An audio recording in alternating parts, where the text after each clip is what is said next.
Halo teman-teman, apa kabar? Welcome back to my channel. Di video kali ini kita akan belajar terkait dengan JavaScript ES11. JavaScript ES11 diluncurkan pada bulan Juni tahun 2020 atau sering disebut juga ES 2020. Apa aja fitur yang diperkenalkan di ES11? Yang pertama ada null is, kemudian ada optional chaining operator, kemudian ada promise all selected, kemudian dynamic import, dan big integer. Null is collapsing operator. Operator null is pada JavaScript digunakan untuk memilih nilai pertama yang didefinisikan dari daftar nilai. Ini berguna untuk menginisiasi nilai default pada variabel. Nah, contohnya ini kita memiliki sebuah variabel first name. Nah, kalau misalkan ini isinya null, maka kita akan memanggil default dari value username ini. Contohnya ini kan, ketika dia isinya null, maka username ini isinya adalah guest. Jadi fungsinya null is ini akan mengecek null dan juga undefined. Kalau misalkan isi first name ini null ataupun undefined, maka dia akan memanggil value dari opsionalnya. Nah, contohnya di sini guest. Jadi ketika kita melakukan cetak console log username, kita akan mendapatkan isinya adalah guest karena first name ini berisi null. Supaya lebih jelas, kita akan coba membuat project sederhana. Silahkan teman-teman buka terminalnya. Nah, pastikan teman-teman sudah membuat projectnya ya. Di sini kita membuat nama projectnya ES11. Dan teman-teman harus sudah menginstal Node.js. Kita akan menginisiasi projectnya, kita menggunakan npm. Kita gunakan npm init dan pilih y. Nah, kemudian dari npm ini kita akan menginstal slin untuk membantu kita mengecek kesalahan kode ya. Nah, kita gunakan npm i, saya akan simpan sebagai development, kemudian slin-nya kita install. Oke, kemudian saya akan membuat direktori src untuk menyimpan kode program kita. Oke, kita juga akan menginisiasi slin-nya. Kita gunakan npx, kemudian slin init. Oke, saya akan menggunakan slin ini untuk mengecek sintak dan juga pencarian problem. Saya pilih, nah kita menggunakan JavaScript modul untuk ekspor importnya. Kita pilih. Kemudian kita pilih none karena tidak menggunakan React maupun Vue ya. Di sini juga kita tidak menggunakan TypeScript, kita pilih no. Nah, kita juga tidak menggunakan browser. Kita bisa tekan spacebar untuk menguncheck browser dan kita geser ke bawah untuk memilih no dan tekan spacebar dan enter. Oke. Di sini kita akan menginstal dependensinya. Kita tekan enter, kita gunakan npm tadi ya. Kita enter. Nah, semua dependensinya sudah terinstall. Kita akan clear screen. Kita akan membukanya dengan NeoVim. Kita cek sidebar-nya. Oke, di sini masih kosong ya. Nah, kita akan buat file baru untuk mencontohkan nulis tadi. Saya akan tekan A. Kemudian saya akan buat nama filenya nulis.js. Oke. Kemudian pertama kita akan contohkan bagaimana memvalidasi sebuah variabel yang isinya null ataupun undefined dengan cara manual. Kalau cara manual kita menggunakan if. Misalkan saya memiliki sebuah variabel di sini result. Nah, result ini isinya undefined, misalkan seperti ini. Kemudian saya mau memiliki konstanta value 2, ini isinya adalah 1. Nah, kita akan mengecek resultnya ini undefined ataupun tidak. Tinggal kita cek di sini jika result sama dengan undefined atau kita tambahkan untuk pengecekan null ya. Nah, result ini kita ganti dengan null ya. Null, maka ketika ini terjadi kita akan memanggil dari value 2. Nah, setelah itu kita akan mencetak resultnya. kita akan save. Karena result ini undefined, nah maka kita akan mendapatkan value dari value 2. Maka ini hasilnya 1 harusnya ya. Kita run. Tuh, hasilnya 1. Tapi kalau misalkan di sini ada isinya, contohnya misalkan contoh isi. Kita save, kita run. Nah, kita mendapatkan contoh isi. Nah, cara seperti ini kita bisa sederhanakan dengan menggunakan null-is, yaitu 2 simbol tanda tanya untuk pengecekan. Kita coba di sini, misalkan saya memiliki variabel result 2, ini isinya 0. Nah, untuk mengeceknya misalkan konstanta nama, nah ini result 2. Nah, kita akan cek di sini misalkan namanya tidak ada kalau misalkan isi resultnya adalah 0. Nah, kita kalau misalkan cetak konsol log nama, nah ini kita run, isinya tidak ada. Nah, kalau misalkan di sini namanya ada, misalkan pojok kode, kita save, kita run, nah isinya pojok kode. Secara cara kerja sama dengan pengecekan manual sebelumnya, tetapi ini jauh lebih sederhana dibandingkan dengan menggunakan if. Oke, kalau misalkan kita gabungkan dengan operasi OR ya, ini juga bisa. Misalkan saya memiliki variabel var1. Ini isinya undefined. Misalkan ini ya, ini undefined aja. Kemudian saya juga memiliki var2. Ini isinya 0. Seperti ini. Kita akan mengecek misalkan result 3. Ini kita gunakan dalam kurung. Kalau misalkan kita tidak menggunakan kurung, ini akan error. Misalkan di sini ya, var1 atau var2, kemudian kita cek isinya defaultnya oke. Ini akan error di sini ya, illegal ekspresi. Jadi ini harus dibungkus supaya tidak menjadi kebingungan sistem ya. Nah, dibungkus seperti ini resultnya, baru kita cetak console log result 3. Ini kalau misalkan kita tidak menggunakan kurung, ini error. Nah, si Eslin sudah membantu kita untuk menyempurnakan kode kita supaya tidak terjadi error seperti ini. Nah, jadi Eslin lebih mempermudah kita ya. Kita save, kita run, tuh kita bisa mendapatkannya. Jadi kalau misalkan ini salah satunya berisi undefined ataupun null, maka dia akan mengambil defaultnya. So, ini terkait dengan null-is. Kemudian selanjutnya ada operator opsional chaining. Operator opsional chaining atau disimbolkan dengan tanda tanya ya.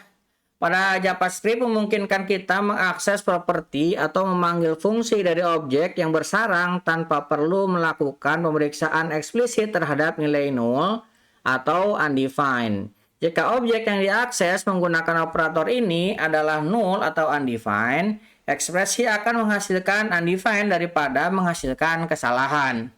Oke, kita contohkan saja di sini memiliki satu buah konstanta street, kemudian kita memanggil objek user dengan properti address dan street. Nah ini kalau misalkan tidak ada street ini akan menghasilkan error. Nah oleh karenanya kita tambahkan tanda tanya. Kalau misalkan dia tidak ada, nanti akan mengeluarkan output undefined seperti ini, bukan error code ya. Karena di JavaScript kalau misalkan terjadi error code, dia akan stop ya untuk kode selanjutnya. Nah kita akan coba buat lagi contohnya. Saya akan buat file baru. Misalkan optional chaining get.js. Oke. Di sini saya akan buat sebuah function get user. Saya akan function get user ini akan mengirimkan satu parameter ID. Nah, di sini saya akan cek jika ID kurang dari sama dengan 0, maka kita akan returnkan 0. Nah, seperti ini. Nah, kalau misalkan tidak, kita akan returnkan objek. Misalkan ID kita akan ambil dari ID, kemudian username-nya misalkan admin gini ya. Kemudian saya akan membuat profile di sini. Isinya masih objek juga. Avatar. Nah, misalkan kita memiliki sebuah image avatar PNG. Nah, seperti ini. Kemudian kita juga language, misalkan English. Nah, seperti ini. Kemudian kita akan menggunakan get user ini. Saya akan buat variabel let user sama dengan get user. Saya akan panggil misalkan 0 ya. Tadi kita menambahkan validasi 0.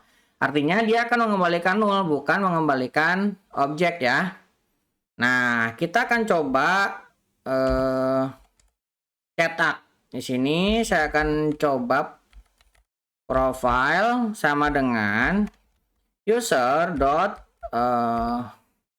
profile. Nah, kemudian kita akan konsol log profile. Nah, secara pemeriksaan Ashley ini tidak terjadi error ya. Tapi kalau misalkan kita run, tuh lihat di sini tidak dapat membaca karena profile ini tidak ada. Kita mengembalikan 0 tadi ya kalau isinya 0. Nah, ini kita bisa gunakan pengecekan supaya tidak terjadi error seperti ini. Nah, caranya kita bisa menggunakan simbol tanda tanya sekali. Ataupun ada cara manual. Kita coba cara manual dulu mungkin ya. Nah, ini akan saya remark dulu karena kalau tidak di remark nanti akan error terus selanjutnya ya. Ini saya remark dulu. Saya akan coba misalkan buat variabel dulu. Cek ini true misalkan. Kemudian saya akan cek jika user tidak sama dengan 0. Nah, usernya tadi sudah kita cek ya. Sudah kita tambahkan if di atas, atau user ini tidak sama dengan undefined. Nah, kita akan ambil, kita cek false. Tuh, seperti ini. Jadi kita bisa gunakan di sini.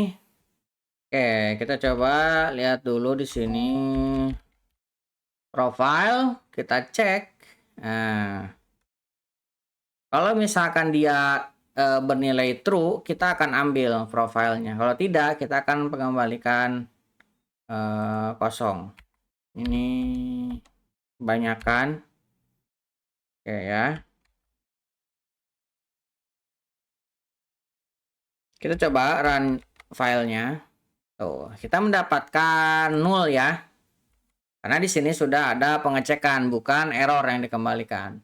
Nah, cara seperti ini kita bisa pendekkan atau sederhanakan. Nah, kita bisa buat let profile 2 misalkan ya. Kita tinggal tambahkan tanda tanya aja. Tanda tanya dot profile, kalau misalkan ada kita cetak profilnya. Nah, misalkan seperti ini, kita coba jalankan run file. Tuh, kita mendapatkan undefined, bukan error seperti tadi ya. Kita menggunakan tanda tanya seperti ini. Nah, kita juga bisa mengkombinasikan dengan null is yang tadi ya. yang sebelumnya. Kita coba. Ini saya coba buat variabel baru, misalkan default profile. Nah, default profile ini kita akan gunakan default. Oke, sini default.png. Kemudian language-nya English, misalkan seperti ini ya. Oke, di sini kita akan isi user, misalkan get user 1, kemudian profile kita akan cek kalau misalkan tidak ada, kita akan buat user 2. Nah, di sini misalkan profile akan diisi dari user yang dicek dulu. Kalau misalkan profilnya tidak ketemu, dia akan mengambil default profile. Ini kalau misalkan kita console log profile 2-nya, oke, kita coba run. Tuh, kita mendapatkan yang aslinya ya, yang avatar ini. Tapi kalau misalkan ini kita hilangkan satunya jadi 0. Oke, kita coba run lagi. Kita mendapatkan default ya, bukan profile yang sebelumnya kita punya. Nah, ini bisa kita gunakan untuk misalkan nih dia belum login, ada image untuk avatar. Nah, kita bisa gunakan itu. Kalau misalkan usernya sudah login, nanti baru akan dimunculkan foto usernya. Ini bisa dengan cara seperti ini. Oke, kemudian kita juga diperkenalkan promise all selected. Promise all selected pada JavaScript adalah metode statis yang mengambil iterable dari promise sebagai input dan mengembalikan satu promise. Contohnya di sini ya, kita memiliki promise all, kemudian di dalamnya ada promise yang resolve dan reject. Untuk lebih jelasnya kita akan coba contohkan ya. Saya buka lagi sidebar-nya. Saya akan buat file baru, misalkan all selected.js. Oke, di dalam all selected saya akan buat sebuah konstanta p1. Nih, saya akan buat new promise. Ini memiliki resolve dan reject. Oke. Kemudian kita akan coba tambahkan set timeout ya. Set timeout ini kita ambil timeout defaultnya misalkan 1 kali 1000. Oke, kemudian di dalamnya kita akan bikin console log mas resolve misalkan ya. Nah, seperti ini. Dan kita tinggal resolve. Saya akan ambil 10 misalkan seperti ini ya. Kayak rejectnya tidak kita pakai ini. Sekarang kita akan buat P2. Misalkan ini saya akan duplicate ya. Supaya lebih cepat. Ini kita buat P2. Kemudian ini kita buat 2 kali 1000. Ini rejected. Misalkan ya. Nah, di sini kita kasih reject 20. Misalkan seperti ini. Sekarang kita tinggal panggil promise all dot all selected yang ini ya. Nah, di sini kita tinggal gunakan array, simbolnya seperti ini. Kita memiliki P1, kemudian P2. Nah, kita tinggal tambahkan then di sini. Then, nah, then-nya apa? Misalkan isinya result. Kita gunakan arrow function. Nah, kita tinggal console log result. Nah, seperti ini. Ini resolve-nya tidak dipakai. Ini teman-teman bisa hapus ataupun tambahkan ignore ya. Ini bisa seperti ini. Oh, promise. Ini salah. Oke. Kita akan resolve-nya tetap. Ya, yang ini reject-nya kita hapus ya. Kalau mau tambahkan ignore juga ignore aslin boleh ya. Kita coba jalankan run file. Jalan, oke. Nah, kita mendapatkan keduanya ya. Fulfilled dan reject-nya. Jadi kita menggunakan promise all selected, caranya seperti ini.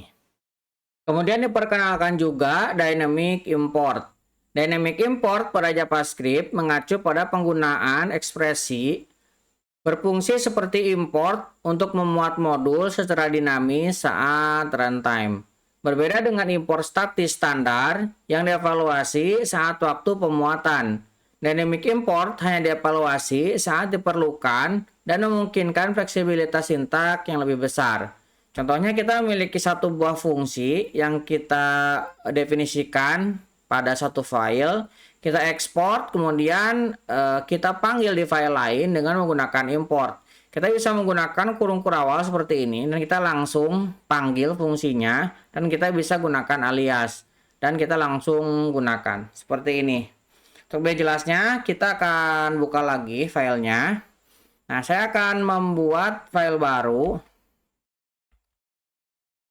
JS, saya akan greeting.js. Oke, nah untuk ekspor import ini pastikan teman-teman sudah menyeting sebagai modul ya. Nah di sini kita harus ubah dia type-nya, tipenya harus modul seperti ini. Kalau misalkan belum modul nanti dia error ketika kita jalankan. Kayak dalam greeting ini kita akan buat dua buah fungsi, misalkan fungsi untuk menyapa aja ya. Jadi kita gunakan export default. Nah ini default ini ada di ES6 ya. Jadi kita bisa gunakan default, kemudian function misalkan say hi. Nah kita akan kasih console log hi misalkan seperti ini. Kemudian kita juga tanpa default juga bisa export misalkan function say by misalkan ya. Kita akan console log by misalkan seperti ini. Oke, kemudian kita akan buat file baru lagi di sini misalkan app.js. Kita akan panggil fungsi yang tadi ke sini. Kita akan import semuanya, kita akan aliaskan dengan ini. Kita ambil dari, nah kita akan arahkan ke file yang tadi. Oke, di sini kita tinggal memanggil fungsinya. Untuk memanggilnya kita panggil aliasnya. Nah, tadi kita memiliki default, kita bisa panggil di sini defaultnya seperti ini. Kemudian yang tidak memiliki default, kita bisa panggil. Tadi ada say by. Nah, kita save, kita akan run filenya. Nah, kita mendapatnya ya ada hi dan by. Nah, ini cara lama. Nah, di cara baru kita bisa memanggilnya. Nah, untuk memanggil di cara baru, kita tidak perlu mendefinisikan default ini. Ini kita hapus defaultnya. Nah, kemudian cara importnya di sini, ini saya remark dulu ya, supaya teman-teman nanti bisa membedakan. Nih, kemudian kita akan melakukan import di sini, import. Nah, kita gunakan kurung kurawal. Nah, kemudian kita panggil fungsinya say hi. Tadi kita memiliki say hi. Kita akan aliaskan dengan hi, misalkan, atau misalkan seperti ini juga bisa. Misalkan dengan tanda koma.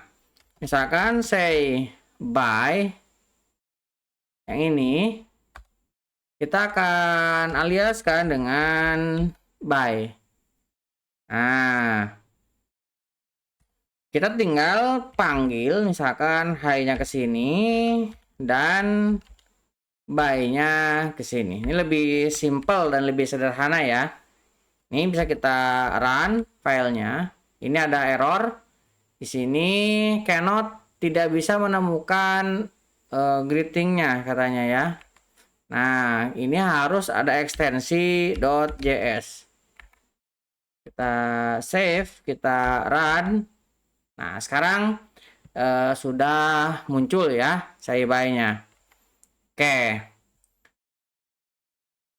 Kemudian diperkenalkan juga big integer. Big integer pada JavaScript adalah tipe data yang memungkinkan representasi angka bulat dengan presisi yang lebih tinggi daripada tipe data number. Ini berguna ketika kita perlu mengoperasikan angka di luar rentang yang dapat diwakili oleh number. Contohnya kita bisa menggunakan fungsi big integer seperti ini. Supaya lebih jelas kita akan buat file baru. Misalkan big integer.js. Oke, kita pertama akan coba buat sebuah variabel ya. Let misalkan big integer. Kita akan panggil big integer misalkan dari 10. Oke.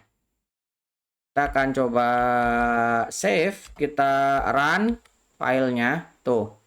Ini 10n, kemudian ini tipenya big integer. Sudah bisa kita dapatkan ya.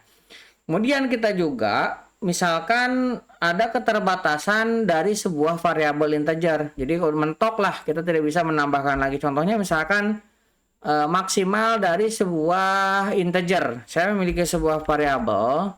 Misalkan X ini saya akan gunakan number. Nah, number saya akan panggil namanya max integer. Nah, ini fungsi yang dimiliki JavaScript ya untuk mendapatkan nilai paling tinggi dari sebuah integer. Saya akan buatkan misalkan X ini saya akan tambahkan dengan 1. Kemudian saya akan console log X seperti ini. Kemudian X-nya kita akan tambahkan lagi X plus 1. Nah, kita akan console lagi X-nya. Ini 2 kali ya kita console. Kita run. Tuh, lihat. Padahal kita sudah tambahkan 1. Nah, ini tapi angkanya tidak berubah karena sudah mentok. Nah, jika memiliki permasalahan seperti ini, maka kita harus menggunakan big integer. Caranya, kita bisa buat, misalkan saya akan buat X2 di sini. Kita buat misalkan big integer. Nah, seperti ini. Kemudian X2-nya kita tambahkan dengan 1 dan kita tambahkan lagi. Kita save, kita run filenya. Ini ada error ya. Ini tidak bisa seperti ini. Nah, ini kita definisikan sebagai big integer penambahnya. Big integer ini 1. Nah, supaya dia terbaca sebagai tipe data yang sama ya. Kita run. masih error karena yang ini belum kita definisikan big integer. Ini big integer, ini juga big integer. Kita run. Nah, sekarang teman-teman bisa dapatkan sebelumnya 2, ini 3. Jadi bertambah. Ini sudah bisa melampaui batas maksimum dari sebuah integer. Jadi kurang lebih seperti itu. Mudah-mudahan bisa membantu teman-teman. Buat teman-teman yang belum subscribe, jangan lupa subscribe dan nyalakan tombol loncengnya. Sampai ketemu di video selanjutnya.